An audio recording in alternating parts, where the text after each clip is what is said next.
Wine is a fickle mistress. I've been studying Californian wines for more than 25 years and I've still got a lot to learn. Whereas I've been here for 5 weeks and I think I've cracked it. This is a wine that will change the world. Not yet, my young apprentice. For a final leg of our journey, we are going to explore the world-famous Napa Valley and sample the finest and most expensive wines of California. Sold for $400,000. What? Let me guess, we'll meet some struggling rustics who produce an honest drink with humility and gratitude. No. Your posh mates again. Correct.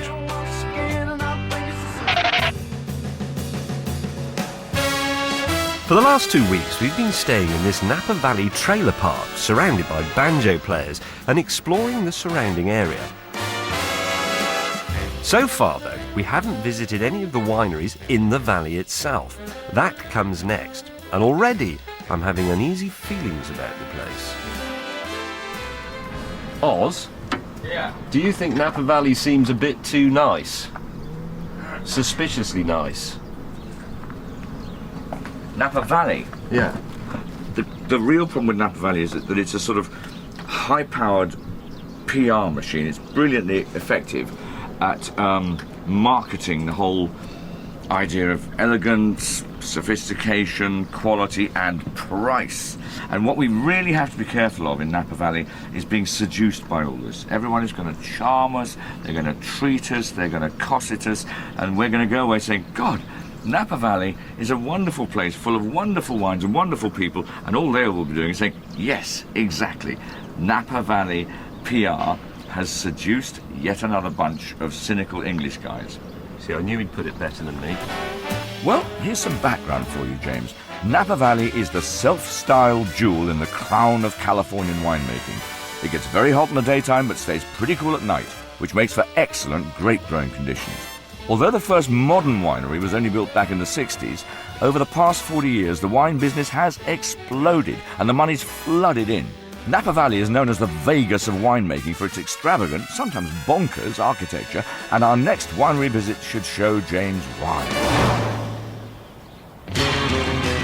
Dariush Khaledi fled Iran after the revolution and came to California. He embodies the American dream. Starting with nothing, he made a fortune in the grocery business and used quite a few, of his millions to build this extraordinary winery. His wines sell for $50 upwards, and they'd need to pay the cleaning bills. You have to admire the bloke to actually build this astonishing Persian-type place in the middle of a vineyard. And does he make wine? He makes a wine called Dariush, which I'm told is really powerful, rich stuff. And what we're going to do today is go and taste some of his Dariush wine to see how good it is. But also that he started out as a wine collector. So with all his money he was making, he bought enormous amounts of great French wines.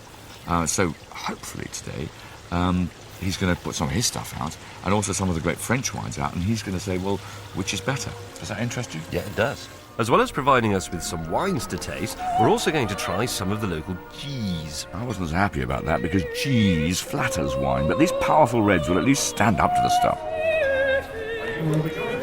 Sit down and eat some cheese.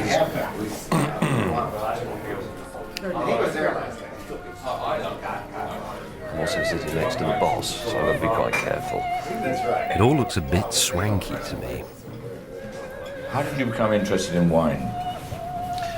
From my childhood, when I was going down to my father's cellar, and I couldn't quite reach. It was a big clay vat. I couldn't quite reach the wine, so I dropped the towel, and then I would suck on the towel, and that's how I, at age 6, that was my first encounter with wine. And then, as I mentioned, it was my dream to own the winery, and that happened 10 years ago, and here we are. This is extremely nice. Frightfully good or awfully good? I've had a few already and can no longer focus on Oz's face, so I put a blindfold on. What's happening? Having heard of my attempts to educate James's palate, Dariush and his friends have set him a challenge. He has 4 red wines to taste. 2 are from Bordeaux, and very expensive, and 2 are local Napa Valley wines, and very expensive also, made from the same Bordeaux grapes, Cabernet and Merlot. Can James distinguish old world vintages from new? Where's... Right, I think that's a young New World wine. I think that's an old New World wine. That's an old World wine, and that's a new Old World wine. He did quite well, considering. The first wine in his left hand is the 2002 Dariouche. Oh, is it? Yes. Oh, that tastes really which French. First one, wrong. The second wine, he got accurate. That's the 2005 Arietta, which is the young but new world. Well done. The third one is the 1989 Margaux, which is, an old world, older wine. Wrong again. And then the fourth was the 1986 Cheval Blanc. Sorry, James. Can I take the blindfold off yet? Yeah. Can I? His wines taste very nice. I like all his artifacts, and I wouldn't do my house like this, but it's good. It's a sort of magical kingdom. It's like a little theme park. Hardly surprisingly, this winery is also a tourist must-see. In fact, Napa Valley is the second biggest visitor attraction in California after Disneyland. And that is a Californian tourism wine fact. To have a look around, we're leaving the bus and the film crew behind. The Mustang is a lot more Napa. Oz and James Productions proudly presents Wine Cam, the movie. This dry weather does certainly dry your lips out. Don't you ever put lip stuff on? Like a sound you hear that lingers in your ear, but you can't forget from sundown to sunset. We shall make a short film about modern Californian winery architecture presented by TV's Oz Clarke. Now, this is Quintessa. Now, Quintessa is a shut up, what are you doing? I've only got half of it. I'll start on the turret of the castle, zoom out. Hang on, let's work this out. You need to be sort of, in the middle of the road. Stop.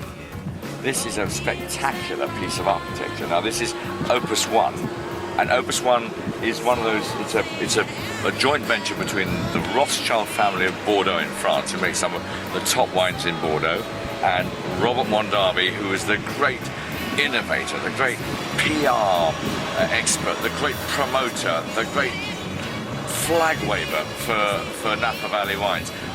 Right, if you point the camera, I don't know if this will work, but it's the sort of thing that the real cameraman would do. If you hold it steady against the door, just sort of frame it up on the building. Can't see anything. Can I stop doing this? I'm actually getting a crick in the neck, okay? Okay, that's the end of that. Press the little button thing. How? Yeah, Where? That one that stopped. In return for doing all the driving, I'm treating James to lunch at a renowned Napa restaurant. At one time, I might have worried about taking James here, but he's brushed up rather well. That's a very smart suit. Oh, what's this? James, What? you're carrying a hairbrush I with always you. carry a hairbrush. That is obscene. Well, that's- you, that's- a bloke who presents a motoring programme, carries a hairbrush. That's pathetic. Well, I've got bad hair. Good morning. Morning. Or afternoon, which is it? I can't remember. But no, she's a nice lady. The Auberge du Soleil is known for its stunning views, mouth-watering menu and eye-watering wine list. Bloody Dora. Is this how much of a treat is this? Good God. It's What? Hey, look what it is, though. Well, I don't care. It's French, and it's 1945. I could buy 2 motorcycles for that.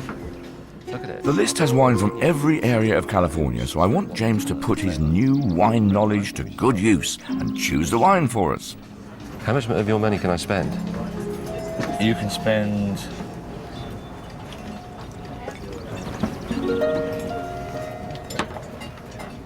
You haven't brought your wallet, have you? I've forgotten my wallet. You big clot. So this is my treat now then, because I remembered mine. Right. It's yours. I have got mine, yes. Well. Such a pillock. I'd like a Chardonnay, unoaked or only very lightly oaked.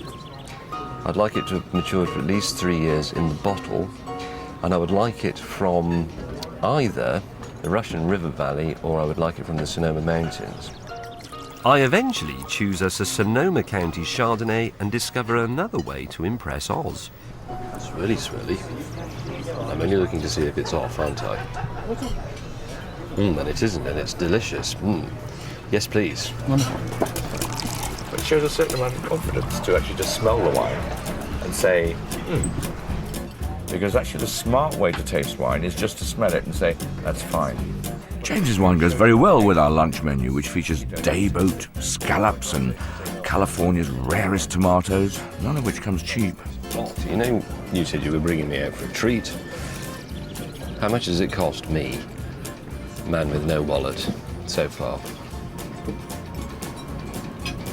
The wine alone, as far as I can make out, is something like $270 so far. All the low tricks. Of all the low tricks that a man can pull upon his supposed friend, coming out without the wallet.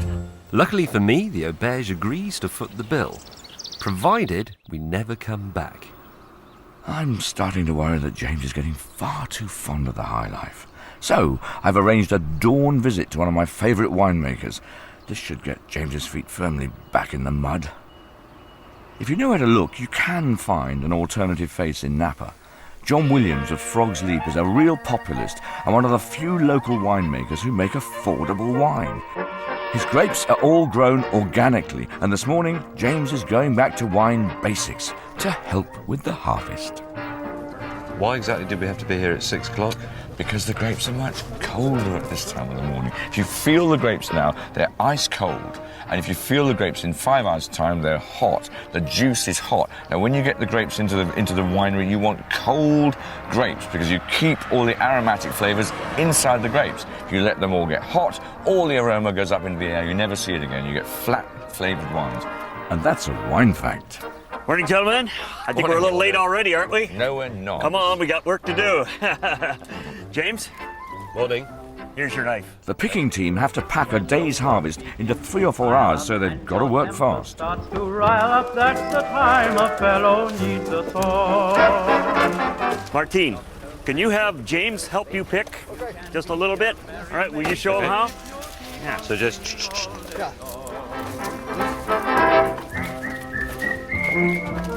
Just like that, James. Just like that. Okay, so let me just try one. Great. I know everybody at home thinks I'm being an incompetent pillock here, but it's not as easy as it looks. The fact is, I'm just too much of a gringo to pick grapes. In any case, it's 8 o'clock and time for breakfast. Let's start with Sauvignon. Of course, I think the wine Frog's Leap may be most famous for, right? I think it is. That's the first one I saw in England. We've been making Sauvignon Blanc since 1981, so this is what we do. We've done it for years and years and years. How much does it cost? In England, I wouldn't have an idea, but here it's about $15 a bottle or so. Really? Yeah. Excellent. Yeah. Very good. Recommended, reasonably priced, Yeah, right. Californian, I like unoaked, spicy, sharp, appley flavoured.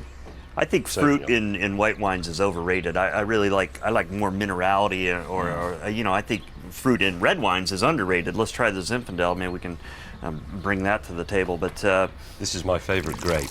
yeah, so this is the 05 Zinfandel. Can you get this in England? Yeah, very, very easily. Yeah. Expensive?